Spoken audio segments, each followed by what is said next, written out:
आज के लेक्चर में हम बात करेंगे सब क्लास एक्टिनोपटेर्गी की। सब क्लास एक्टिनोपटेर्गी को हम रे फिन फिशेस भी कहते हैं। एक्टिस जो है इसका मतलब होता है रे, और पेट्रिस जो है ये हम कहते हैं फिन को। ठीक है, एक्टिस यानी कि रे और पेट्रिक्स फिन को कहा जाता है। अगर हम सब क्लास एक्टिनोपटेर्गी के कुछ करेक्टरिस्टिक्स को देख लें, the pair fins are supported by dermal rays. ठीक है, इनके जो पेयर्ड फिन्स हैं, फिन्स हम कहते हैं ये जो फिन्स यहाँ पर मौजूद हैं फिश के, ये क्या है कि इनको डर्मल रेज जो हैं वो सपोर्ट करती हैं। तो इनके जो पेयर्ड फिन्स हैं उनको डर्मल रेज सपोर्ट करती हैं। सेकंड पॉइंट क्या है, the basal portions of pair fins are not muscular. इनके जो पेयर फिन के जो बेसल पोर्शंस हैं ये मस्कुलर नहीं होते। अगर हम इसके थर्ड पॉइंट की बात करें तो यहाँ पे बताया हुआ है कि जो इसकी टेल है, they have homocercal tail. ठीक है, होमो सर्कल टेल होती है। In this case the tail fin has equal upper and lower lobes. यानी कि ये जो टेल है इसमें क्या होता है कि जो इसके टेल फिन के जो इक्वल, यानी कि ये जो टेल फिन है इसमें अपर और जो लोअर लोब्स हैं वो इक्वल होते हैं। ठीक है, the tail fin has equal upper and lower lobes, यानी कि इसके ऊपर वाली साइड पे भी और इसके लोअर वाली साइड पे भी इक्वली लोब्स पाए जाएंगे।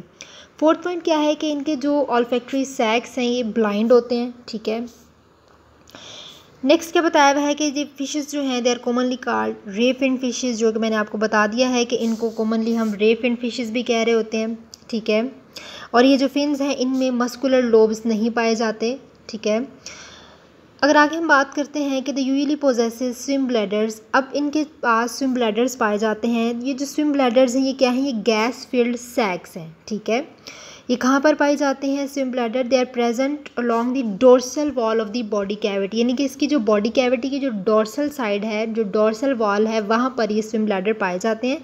और ये स्विम ब्लैडर जो है ये बायोंसी को रेगुलेट करते हैं। ठीक है, बायोंसी जो है ये क्या होता है ये आप लोगों को पता ही है कि बायोंसी हम किसको कहते हैं।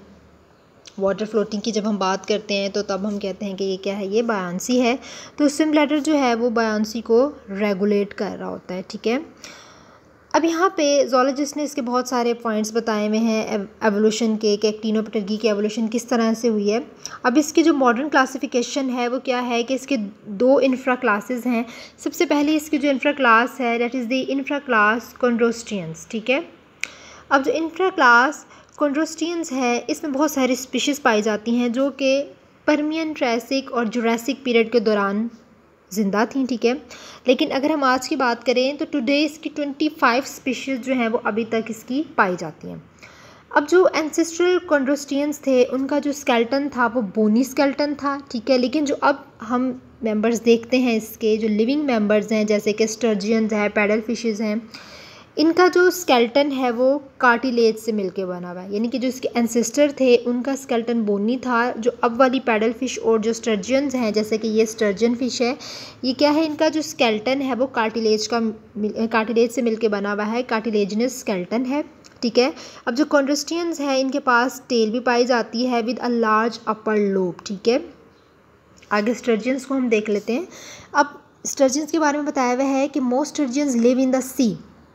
ये कहाँ पर ज़्यादातर पाई जाती हैं, ये समुद्र में पाई जाती हैं, सी में पाई जाती हैं। लेकिन जब इन्होंने ब्रीडिंग करनी होती है तो उस टाइम ये माइग्रेट करके रिवर में चली जाती हैं। अब कुछ ऐसी स्टर्जियंस हैं जो कि फ्रेश वाटर में भी पाई जाती है, यानी कि ये दोनों जगह पे पाई जाती हैं, फ्रेश वाटर में भी और सी में भी पाई जाती हैं। अब क्या बताया हुआ है कि ये मेंटेन करती हैं the migratory habitats of their marine relatives, यानी कि इनके अंदर जो माइग्रेटरी हैबिटेट्स हैं वो मेंटेन्ड होती हैं। ठीक है, ये बहुत लार्ज फिश है। ठीक है, इसकी जो बोनी प्लेट है वो इसके इंटीरियर पोर्शन को कवर करती है। ठीक है, बोनी प्लेट्स जो है यानी कि इसकी जो बॉडी का इंटीरियर हिस्सा है उसको बोनी प्लेट्स ने कवर किया होता है।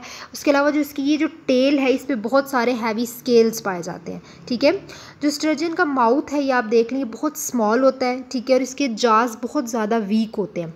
अब ये जो स्टर्जियंस है ये इन्वर्टिब्रेट्स को अपनी खुराक के तौर पर इस्तेमाल करते हैं। Sturgeons are important for their caviar. ठीक है, अगर आपसे एमसीक्यूज़ में पूछा जाए कि वो कौन सी फ़िश है जो इम्पोर्टेंट होती है, कैवियर कहा जाता है अचार के लिए, तो ये स्टर्जियंस है। ठीक है, इसका कैवियर की अगर हम बात करते हैं तो ये बहुत ज़्यादा इंपॉर्टेंट है। सो इसकी वजह से ये बहुत ज़्यादा ओवर फिश्ड है, यानी कि इसकी बहुत ज़्यादा इसका शिकार किया जाता है। अब आगे पैडल फिश के बारे में बताया हुआ है, जैसे कि आपको यहाँ पिक्चर में नज़र आ रहा है पैडल फिश। पैडल फिश क्या है, ये लार्ज फ्रेश वाटर कॉन्ड्रोस्टियंस हैं, ठीक है। अब ये जो लार्ज पैडल फिश है, हम कह रहे हैं कि इनके पास रोस्ट्रम पाया जाता है। अब व्हाट इज़ द रोस्ट्रम?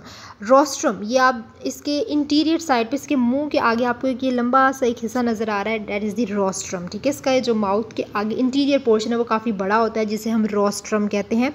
और इस रोस्ट्रम पे बहुत ज़्यादा सेंसरी ऑर्गन्स पाए जाते हैं, ठीक है, जो कि बहुत इलेक्ट्रिकल फील्ड्स वगैरह की अगर हम बात कर लें कि डिटेक्शन के लिए इस्तेमाल होते हैं। तो इनके जो सेंस ऑर्गन्स हैं वो क्या करते हैं, they can detect weak electrical fields, ठीक है, उनको डिटेक्ट करने का काम करते हैं। They swim through the water with a large mouth open. अब जब ये स्विम कर रहे होते हैं तो इनका जो ये लार्ज माउथ है ये खुला हुआ होता है, ठीक है। The filter crustaceans and small fishes ये स्मॉल फिशेस और क्रस्टेशंस को फ़िल्टर करने का भी काम करते हैं। अगर हम इसकी बात करें इसके हैबिटेट की कि कहाँ पर पाए जाते हैं, तो ये लार्ज रिवर्स और लेक्स वगैरह में पाए जाते हैं। कहाँ पर? मिसिसिपी रिवर में पाए जाते हैं, ठीक है, जो काफ़ी फेमस रिवर है, काफ़ी नाम सुना होगा आपने इसका, तो वहाँ पर ये पाए जाते हैं। उसके अलावा ये वेस्टर्न नॉर्थ अमेरिका और चाइना में भी पाए जाते हैं। नेक्स्ट हमारे पास है एक्टिनोप्टेरिगियंस। एक्टिनोप्टेरिगियंस हम कहते हैं कि जुरासिक पीरियड के दौरान हम कहते हैं कि पाए जाते हैं। जब जुरासिक पीरियड था उस टाइम ये पाए जाते थे। उसके अलावा ये बहुत सक्सीडेड कंट्रोस्टियंस भी इसको कहा जाता है। अब इसके दो प्रिमिटिव जेनरा हैं जो कि temperate to warm fresh water of North America की अगर हम बात करें तो वहाँ पर ये पाए जाते थे। अब यहाँ पे कुछ इसके दो जेनरस के बारे में बताया हुआ है कि जो हम कह रहे हैं नॉर्थ अमेरिका में पाए जाते हैं। सबसे पहला है लेपिसिस्टियस, जिसको गार्प लाइक भी कहा जाता है। इसकी बॉडी पे बहुत थिक स्केल्स होते हैं, ठीक है, इसका जा बहुत लॉन्ग होता है और ये अपने जा को फ़िश पकड़ने के लिए इस्तेमाल करते थे। आगे है एमिया, ठीक है, पहले तो हमने बात कर ली गार्प लाइक की कि ये इनके जा जो हैं वो बहुत लॉन्ग होते थे, जिसको ये फ़िश पकड़ने के लिए इस्तेमाल करते हैं, ठीक है। आगे है एमिया। एमिया हम कहते हैं टिलियोस्ट या फिर मॉडर्न बोनी फिशेस को एमिया कहा जाता है, ठीक है। इसमें जितनी भी मॉडर्न बोनी फिशेस टिलियोस्ट वगैरह एमिया में आती हैं। इसको कॉमनली हम डॉग फिश या फिर बॉ फिश भी कहते हैं, ठीक है, बॉफिन फ़िश। ये तो डॉग फिश या फिर बॉफिन फिशेस भी कहलाती हैं। अभी तक इसके कुछ मेंबर्स जो हैं वो पाए जाते हैं, कुछ जो है एक्सटिंक्ट हो चुके हैं लेकिन कुछ इसके मेंबर्स अभी पाए जाते हैं, ठीक है। इसके अलावा इनके पास स्विम ब्लैडर भी है और कॉडल फिन भी पाई जाती है, ठीक है। इसका जो स्विम ब्लैडर है इसका डाइजेस्टिव ट्रैक के साथ कनेक्शन पाया जाता है। अब ये जो टिलियोस्ट है इसकी अगर हम डाइवर्जेंस की बात करते हैं कि कहाँ से डाइवर्ज हुई थी, तो ये जो एंशिएंट मेरीन एक्टिनोप्टेरिगियंस हैं जो लेट ट्रायसिक पीरियड की अगर हम बात करें, ठीक है, लेट ट्रायसिक पीरियड यानी कि ट्रायसिक पीरियड जब ख़त्म होने वाला था वहाँ से इसकी डाइवर्जेंस स्टार्ट हुई थी, ठीक है। यानी कि अगर हम टिलियोस्ट की बात करें, जो पुराने एंशिएंट मेरीन एक्टिनोप्टेरिगियंस थे ना, यानी कि जो पहले वाले थे एक्टिनोप्टेरिगियंस, उसके बाद टिलियोस्ट आए थे, ठीक है। तो ये आगे बताया हुआ है इसकी नंबर ऑफ़ टिलियोस्ट स्पीशीज़। तो जो नंबर ऑफ़ टिलियोस्ट स्पीशीज़ हैं वो तकरीबन 20,000 हैं, ठीक है। और ज़्यादातर ये जो टेलियोस्ट है इनकी हैबिटेट इक्वेटिक है, ठीक है, इक्वेटिक यानी कि हम कह रहे हैं कि ये पानी में ही पाई जाती हैं। तो हमारी सब क्लास एक्टिनोप्टेरिगी कंप्लीट हो गई है।